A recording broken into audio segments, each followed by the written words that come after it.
ওয়া বারাকাতুহু। আপনারা সকলে ভালো আছেন? আলহামদুলিল্লাহ। আমার সৌভাগ্য যে আপনাদের মতো তালিবুল ইলম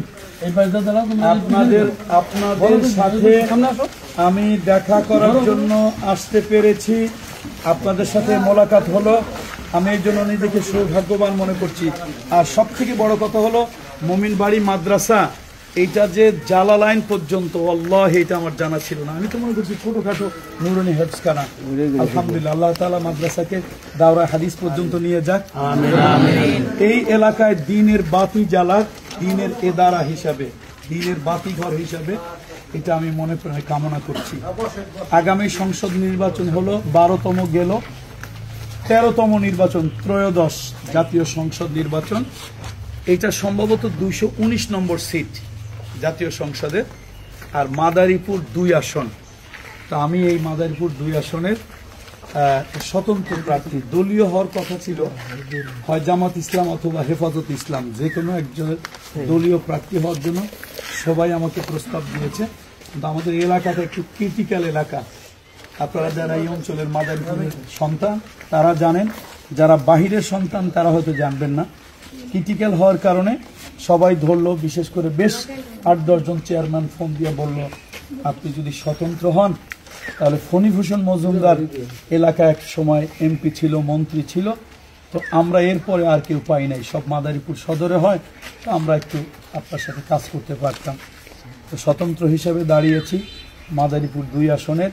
আপনারা যারা তালিবুল ইলম আছেন আপনাদের কাছে দোয়া চাচ্ছি।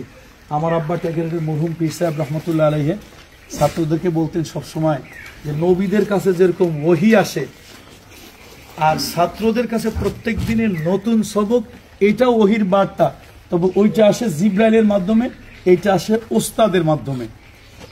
এটা আসলে একটা সত্য কথা যে নবীরা যেরকম ফেরেশতার মাধ্যমে নতুন নতুন ওহী পায়, নতুন নতুন বিধান পায়, ঠিক তালিবুল ইলম যারা আছেন তারা ওস্তাদের মাধ্যমে কোরআন এবং হাদিসের নতুন নতুন অধ্যায়, আজকের সবক একরকম, কালকের সবক আর এক রকম, পরশুদিনের সবক আর এক রকম, এই যে প্রত্যেক দিন তারা ওহীর একটা নতুন নতুন ধারা, ওহিয়ে মাতলু ওহিয়ে গায়রে মাতলু, এটা নতুন নতুন একটা ধারা পায়।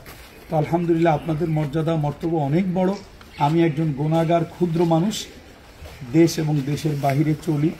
আপনারা আমার জন্য খাস দোয়া করবেন।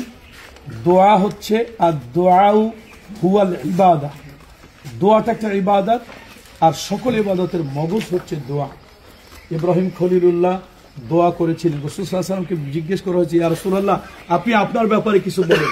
রাসূল তার ব্যাপারে 3টা কথা বলেছেন, একটা হচ্ছে নবী রাহমা, আর হচ্ছে নবী মালহামা, আর হচ্ছে দোয়া ইব্রাহিম খলিলুল্লাহ।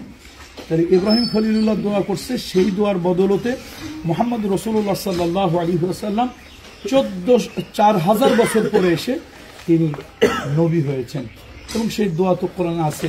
আলহামদুলিল্লাহ জালালাইন মাদ্রাসা, তো এটা তো আপনারা যারা উপর জামাতের আমাদের ছাত্র ভাইরা যারা আছেন নিশ্চয় তারা এটা জানেন।